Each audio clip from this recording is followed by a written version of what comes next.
السلام علیکم dear readers, novel ہے لال حویلی پارٹ 9 وائس اوور بائی اروا۔ اگر کوئی چینل پر نیو ہے تو جلدی سے چینل کو سبسکرائب کر لیں۔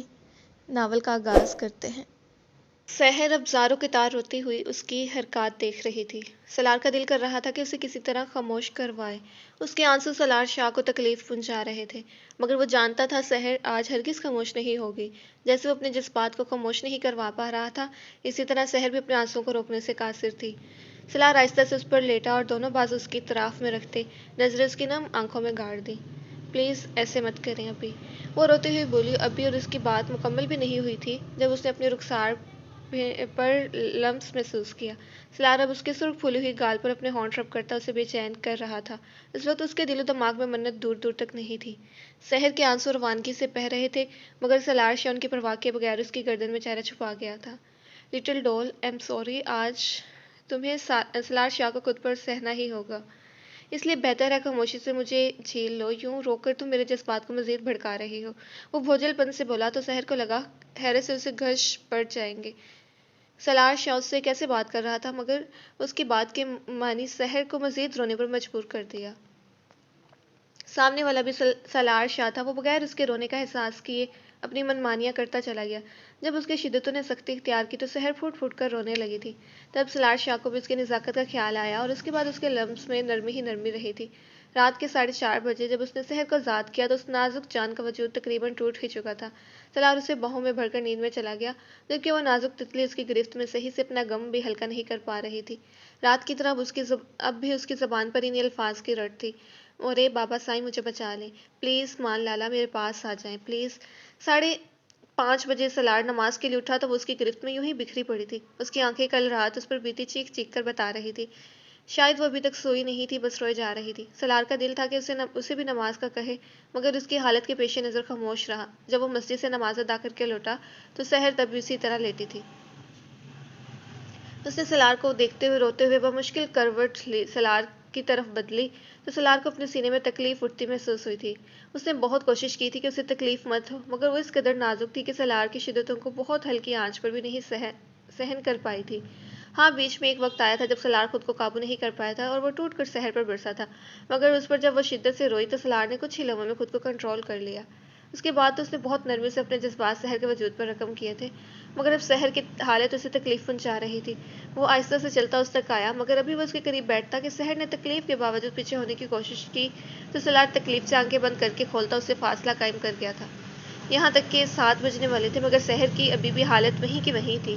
سالار اب حسد پریشان تھا، وہ قریب لانے کی کوشش بھی کرتا، سحر رونے لگتی اور پیچھے کھسک جاتی۔ سالار اب عجز سے صوفے پر بیٹھا اسے دیکھ رہا تھا جو تکیے پر لیٹی آنسو بہا رہی تھی۔ سالار کو سمجھ نہیں آ رہی تھی کہ وہ کیا کرے۔ 8 بجے ناشتے کا وقت ہو جانا تھا اور ملازمہ یا پھر گھر کی خواتین نے ان کے دروازے پر آ پہنچنا تھا۔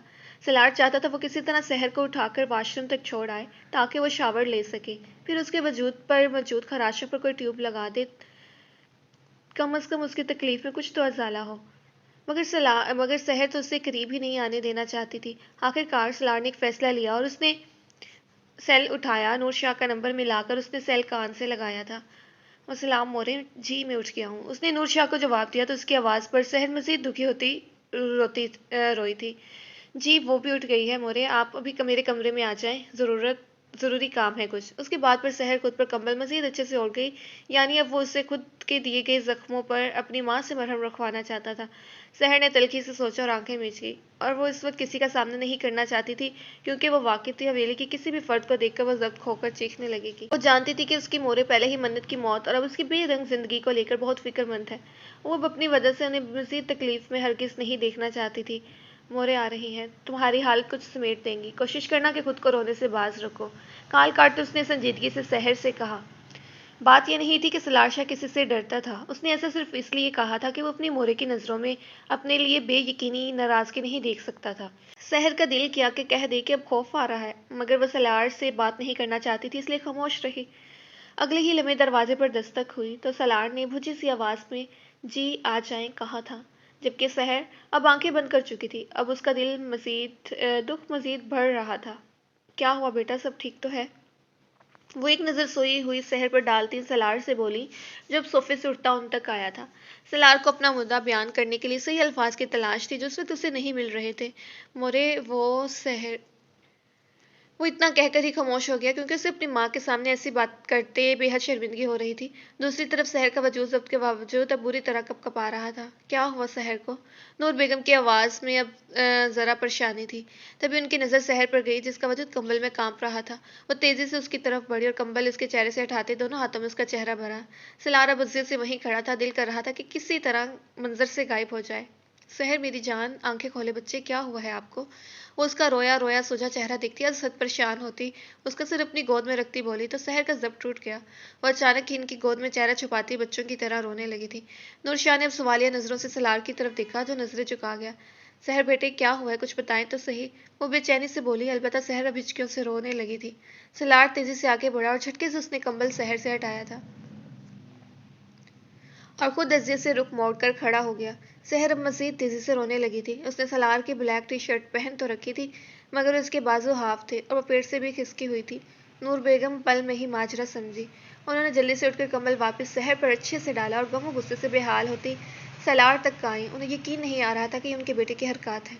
نظریں کیوں چرا رہے ہیں سلار شاہ، ادھر دیکھیں میری آنکھوں میں، وہ کرخت لہجے میں بولی مگر سلار نے نظریں نہیں اٹھائی۔ اپنی ہی عزت کو لوٹتے آپ کو شرم سے ڈوب مرنا چاہیے تھا سلار شاہ، مگر حیرت کہ آپ اس جرأت کے باوجود بھی زندہ ہیں، وہ نہایت سختی سے بولی تو سلار نے ان کے ہاتھ تھامے۔ مورے قسم لے لے میں نے جان بوجھ کر نہیں، مورے بول کر مزید شرمندہ مت کرے۔ کیا جان بوجھ کر نہیں سلار، کیا یہ آپ نے نہیں کیا، کسی اور نے کیا ہے؟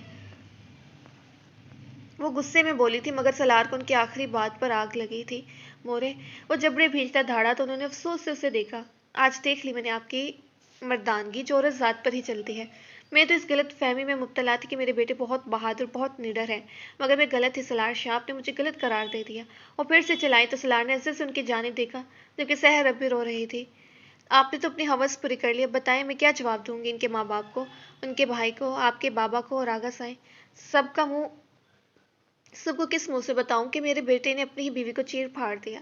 وہ آج بہت سخت الفاظ استعمال کر رہی تھی جو ان کا رویہ ہرگز نہیں تھا۔ سلار کو اب ان کی باتوں پر غصہ آنے لگا تھا مگر وہ انہیں کچھ کہہ نہیں سکتا تھا، اس لیے وہ تیزی سے باہر نکلتا چلا۔ سحر میرے بچے ایسے رو کر مزید شرمندہ نہیں کرے میری جان۔ نورشا اس تک آئی اور دوبارہ سے اس کا سر اپنی گود میں رکھتی بے بسی سے بولی تو سحر نے دونوں ہاتھوں سے آنکھیں رگڑی۔ میرا بچہ، میں جانتی ہوں سلار کا طریقہ غلط تھا مگر ایک ماں ہونے کے ناطے میں آپ سے گزارش کرتی ہوں کہ آپ کسی سے اس چیز کا ذکر مت کیجیے گا۔ پہلے ہی سب بہت ناراض رہتے ہیں سلار سے، اب بات مزید بڑھ جائے گی۔ میں جانتی ہوں میں اپنے بیٹے کے لیے خود غرض ہو رہی ہوں مگر سحر میں مجبور ہوں۔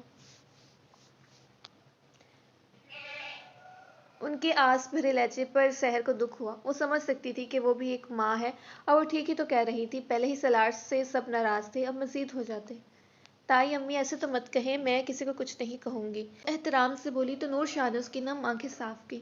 اب اٹھے میری جان، کسی طرح واش روم تک لے چلوں میں آپ کو، شاور لے لیں، آپ کا چہرہ بہت بجھا بجھا لگ رہا ہے۔ نور شاہ محبت سے اس کے بال ایک طرف کرتی ہوئی بولی تو سحر نے اس بات میں سر ہلایا، تکلیف سے جسم ٹوٹنے کو آخر اٹھنا تھا اس لیے وہ بغیر کسی تماشے کے ابھی اٹھنا چاہتی تھی۔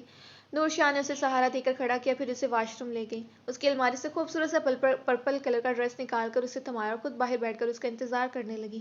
تقریباً آدھے گھنٹے بعد وہ پہلے سے بہتر حالت میں باہر آئی تھی۔ اب سوجن بھی کچھ کم ہو چکی تھی اور آنسوں کے نشان بھی دھل چکے تھے۔ ہاں، پہلے کی طرح فریش تو نہیں لگ رہی تھی مگر کچھ دیر پہلے جیسے ڈل بھی نہیں لگ رہی تھی۔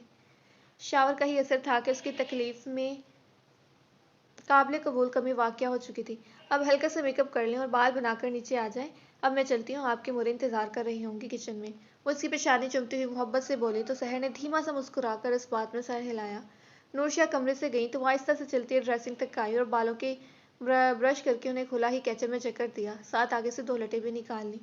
اس کے بعد اس نے چہرے پر معمول کے برعکس کنسیلر لگا کر چہرے پر موجود خراشوں اور ڈارک سرکل کو چھپایا اور ہلکا سا بلش آن لگا کر اس نے پنک لپسٹک لگائی اور آہستہ سے چلتی کمرے سے باہر آئی۔ آج اس کی چال میں واضح تبدیلی تھی، بچپنا ہرگز نہیں تھا۔ آج وہ ایک بھرپور میچور لڑکی کی طرح سنبھل سنبھل کر قدم اٹھا رہی تھی۔ عادت کے برعکس آج سحر شاہ نے دوپٹہ پھیلا کر رکھا تھا، جیسے اگر اس کا دوپٹہ ذرا سا بھی چھلک گیا تو اس کا وجود عیاں ہو جائے گا۔ وہ آرام آرام سے چلتی سیڑھیوں تک آئی، جسم میں تکلیف ہونے کے باعث اسے اترنے میں مشکل ہو رہی تھی، مگر وہ ہونٹ بھیجتی آہستہ سے نیچے آئی۔ سب لاؤنج میں ہی جمع تھے، حتیٰ کہ سلار بھی۔ سحر اسے دیکھ کر فوراً نظریں پھیر گئی، وہ سب کے سامنے ہرگز رونا نہیں چاہتی تھی۔ نور اور نادیہ شاہ ملازموں سے ٹیبل پر کھانا لگوا رہی تھی۔ سحر آ کر ہانیہ کے ساتھ بیٹھی۔ سحر چندا، طبیعت ٹھیک ہے آپ کی؟ ہانیہ اس کی سستی دیکھتی پریشانی سے بولی تو قریب بیٹھے امان نے بھی فکر مندی سے اسے دیکھا، جبکہ وہ کنفیوز ہو رہی تھی۔ کیا ہوا لالا کے بیٹے کو؟ امان شیریں لہجے میں بولا تو وہ شرمندہ سی ہوئی۔ نہیں، مجھے تو کچھ نہیں ہوا، آپ دونوں زیادہ محسوس کر رہے ہیں۔ وہ یہ کہتے ہی عمر پر جھک گئی تو امان بھی مطمئن ہوتا دوبارہ آ کر سائیں کی جانب متوجہ ہوا۔ آج لالا بھی کچھ بدلے بدلے سے لگ رہے ہیں مجھے، ہمیشہ کی طرح بھڑکے ہوئے نہیں تھے۔ کوئی بات ہوئی ہے آپ کی ان سے؟ اب ہانیہ آہستہ سے بولی تو سحر نے پریشانی سے ہونٹ چبائے۔ جی ہانیہ اپی، اب وہ ہمارے درمیان سب ٹھیک ہو گیا ہے، وہ گھبرائی آواز میں بولی، جبکہ چہرہ جانے کیوں بھاپ چھوڑنے لگا تھا۔ وہ خود پر سلار شاہ کی نظر اچھے سے محسوس کر رہی تھی مگر ضبط کیے بیٹھی تھی۔ اوہ بہت اچھی بات ہے سحر، آپ دونوں نے جلدی سمجھ لیا اپنا رشتہ، مجھے تو لگا تھا کہ اب کچھ ٹھیک نہیں ہونے والا، مگر ماشاءاللہ بہت اچھا کیا آپ دونوں نے۔ امید ہے میرے لالا اب آپ سے آہستہ آہستہ محبت بھی کر بیٹھیں گے، ہانیہ مسکرا کر خوش دلی سے بولی تھی، مگر سحر مسکرا بھی نہیں سکی۔ آپ کی طبیعت ٹھیک ہے اب کچھ؟ وہ اس کا دھیان ہٹانے کی خاطر بولی تو اس نے اس بات میں سر ہلایا۔ رات کو آپ کے لالا نے لے گئے تھے ہاسپٹل، کچھ میڈیسن ملی ہیں، ڈائٹ پلان بھی، تو اب کچھ بہتر محسوس کر رہی ہوں کل کی نسبت۔ اس نے تفصیل سے بتایا تو سحر نے اس بات میں سر جانے کیوں سارے مسئلے ہم عورتوں کے ساتھ ہی ہوتے ہیں، پہلے شادی پھر بچے، اف یہ مرد حضرات کتنے آزاد ہیں نا آپ بھی۔ سحر اپنا فیوچر سوچتی جھرجھری لیتی ہوئی بولی، کیونکہ اسے ہانیہ کے حالے سے بہت ڈر لگتا تھا، جس طرح وہ روتی تھی ڈیلیوری سے پہلے اور اب بھی، تو اس کی طبیعت نہیں سنبھل رہی تھی۔ پگلی ایسے نہیں بولتے، اللہ کی مرضی ہے ساری، ہم اعتراض نہیں کر سکتے۔ ہانیہ نے اسے سمجھایا تو اس نے اس بات میں سر ہلایا۔ پھر وہ سب ناشتہ کرنے ٹیبل پر آئے تو آغا سائیں کے کہنے پر وہ سلار کے ساتھ بیٹھ گئے، ساتھ والی چیئر پر ہی بیٹھی تھی۔ ناشتہ کرنے کے بعد سب مرد زنان کھانے سے چلے گئے تو وہ سب عمر کو لیے لان میں آ گئی۔ عمر کو نادیہ شاہ نے اٹھا رکھا تھا اور وہ اس کا ناک کھینچ رہی تھی اور تکلیف ہانیہ کو محسوس ہو رہی تھی۔ بار بار وہ انہیں ٹوکتی کہ آرام سے کریں چچی، اسے درد ہوگا، تو وہ دونوں مسکرا دیتی۔ البتہ سحر بھی ہانیہ کی طرح پریشان سی بیٹھی تھی۔ ماشاءاللہ آج سحر کچھ بڑی بڑی لگ رہی ہے نا بھابھی، آپ نے محسوس کیا؟ نادیہ شاہ اس کی جانب دیکھتی نور شاہ سے بولی تو انہوں نے بھی اسے دیکھا۔ واقعی آج اس کا وجود کچھ بھرا بھرا لگ رہا تھا اور چہرہ بھی۔ وہ سب کو اپنی طرف متوجہ پا کر سرخ ہوتی نظریں جھکا گئے۔ ماشاءاللہ، اللہ نظر بد سے بچائے ہمارے بچی کو، نور شاہ محبت سے بولی تو سب مسکرا دی۔ ہانیہ بچے امان کہہ کے گئے ہیں کہ آج خود ان کے لیے کیک بنا دیجیے گا، کافی عرصہ ہو گیا آپ نے کیک نہیں بنایا، نور شاہ اچانک یاد آنے پر بولی تو اس نے مسکرا کر اس بات میں سر ہلایا۔ واقعی خود سے کوئی کام کیے اسے بہت وقت گزر چکا تھا اور اب وہ اس روٹین سے مکمل اکتا بھی چکی تھی۔ سارا دن آرام آرام اور بس آرام۔ عمر کو زیادہ تر وقت سحر، نادیہ اور نور شاہ ہی دیکھتی تھی کیونکہ ابھی اس کے سٹیچز نہیں کھلے تھے۔ ہانیہ اس وجہ سے بہت ڈری ہوئی بھی تھی کہ اسے خوف آتا تھا کہ سٹیچز کھلوانے سے۔ ڈاکٹر نے 15 سے 20 دن کا کہا تھا اور اب 10 دن تو ہو ہی چکے تھے۔ رات ہانیہ نے امان سے بات کی تھی کہ کیا یہ ممکن نہیں کہ ٹانکے کھلوائے ہی مت جائے، تو امان نے اسے سمجھایا تھا کہ نہیں، یہ کھلوانے ضروری ہیں۔ بھابھی اقرا نہیں آ رہی، کافی دن ہو گئے ہیں انہیں حویلی آئے، آخری دفعہ سحر اور سلار کے نکاح میں ہی آئی تھی وہ غالباً۔ نور شاہ اقرا شاہ کو یاد کرتی بولی تو سحر نے بھی سر اٹھایا۔ اسے اپنی پھپھو تو بہت عزیز تھی مگر ان کے بیٹے سے نفرت تھی۔ مراد صاحب کہہ رہے تھے کہ وہ ناراض ہیں، وہ بھی اس وجہ سے کہ سحر کا نکاح سلار سے کیوں کروایا، افراحیم سے کیوں نہیں۔ اب بھلا ہم واقف نہیں تھے ان کے بیٹے کی حرکتوں سے کہ اپنی چھوٹی سی بیٹی اس کی جھولی میں ڈال دیتے۔ خیر شکر وقت سے پہلے انہوں نے رشتہ نہیں مانگا، ورنہ آغا سائیں اور مراد صاحب نے تو سوچنا بھی نہیں تھا اور ہاں کر دینی تھی۔ بے شک ہر چیز میں اللہ کی بہتری ہوتی ہے۔ نادیہ شاہ نے سنجیدگی سے کہا تھا۔ ٹھیک کہہ رہی ہیں آپ، خیر بھابھی آپ کا صبر بہت ہے جو مراد لالا کے ساتھ زندگی گزاری ہے آپ نے، میں تو خود اکثر خوفزدہ ہو جاتی ہوں جب وہ غصہ ہوتے ہیں۔ اب دیکھیں ذرا سلار کے بابا کا مزاج بالکل نرم سا ہے، مگر سلار کا مراد لالا جیسا سخت ہے، جبکہ امان بھی زیادہ تر نرمی ہی رکھتے ہیں مزاج میں، مگر سلار تو توبہ بھائی بالکل اپنے چاچو پر گئے ہیں، جانے سحر کیسے رہیں گی ان کے ساتھ۔ نور شاہ دیور اور بیٹے کا مزاج سوچتی جھرجھری لے کر بولی تو نادیہ شاہ دھیما سا مسکرائی۔ ہاں نور، بہت مشکل سے گزارا کیا میں نے مراد صاحب کے ساتھ جب میں پہلی رات یہاں آئی تھی۔ سنجیدگی سے خوفزدہ ہو گئی تھی۔ اس رات میں انہوں نے مجھ سے کوئی محبت بھری باتیں نہیں کی تھی، میں پہلے ہی خوفزدہ تھی۔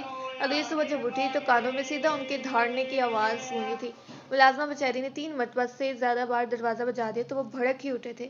میں تو ڈرتی ہوئی جلدی سے واش روم چلی گئی، البتہ وہ سارا دن بھی ایسا ہی گزرا کیونکہ ان کا موڈ صبح صبح ہی بگڑ چکا تھا، پھر ان کا رویہ دھوپ چھاؤں جیسا ہی رہا تھا۔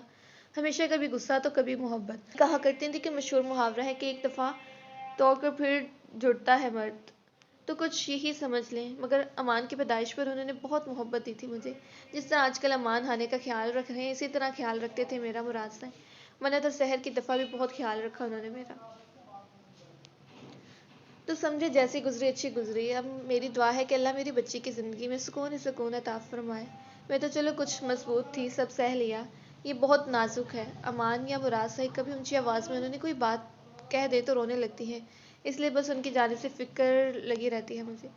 وہ محبت سے سحر کی جانب دیکھتی بولی تو ہانے اور نور شاہ ان کی محبت پر مسکرا دی.